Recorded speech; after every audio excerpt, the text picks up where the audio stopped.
Well, when the Beatles appeared on Ed Sullivan, it was early 1964, February 1964.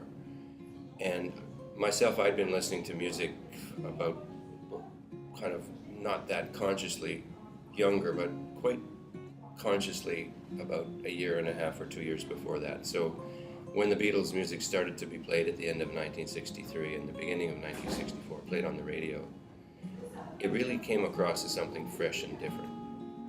We'd had the Beach Boys, we'd had the beginnings of Motown, we'd had surf music starting, and we'd had, all of the 50s rock and rollers, and they had built on all of those things.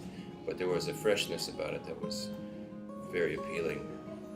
And so there was an anticipation, what do these guys look like? So everybody tuned in, and the statistics tell us there were 73 million people that tuned in, which was the biggest television audience at any time up to that point. And I was among them. Of course, it was just a family ritual for us to sit and watch Ed Sullivan because it was a variety show and there was something for everybody. But when they came on, it only amplified everything we'd already felt, which was, this is great, this is exciting, this is thrilling, and it was wonderful to see them. The sociologists talk a lot about the John F. Kennedy phenomenon because he had been assassinated 2.5 months earlier.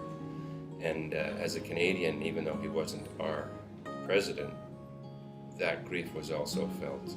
I remember I was in elementary school and the teachers could not teach that day. They just called us into an auditorium and said, that's it for the day. We're just too devastated to teach.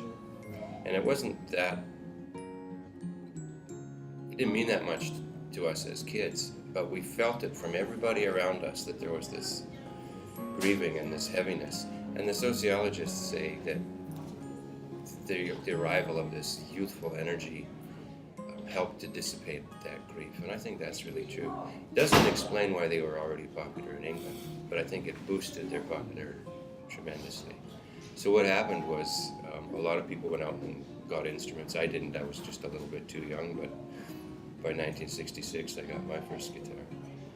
But everybody wanted to jump in on it, and everything that was English was all of a sudden cool, and people actually put on fake English accents, and some bands that were starting at that time used names that sounded British, like the Royal Guardsmen, and the double-decker bus, and all these the Buckinghams, all these names.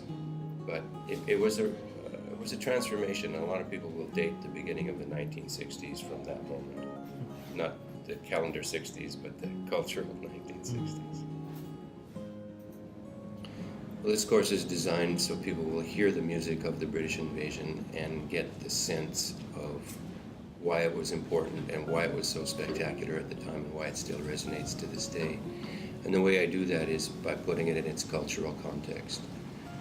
As an ethnomusicologist, that's the study of music in its cultural context. I come from a music background, so I start with the music, but my question is, why is the music like that? So it has to do with demographics, it has to do with geography, it has to do with technology, it has to do with new influences. The Beatles brought in an influence of music from India.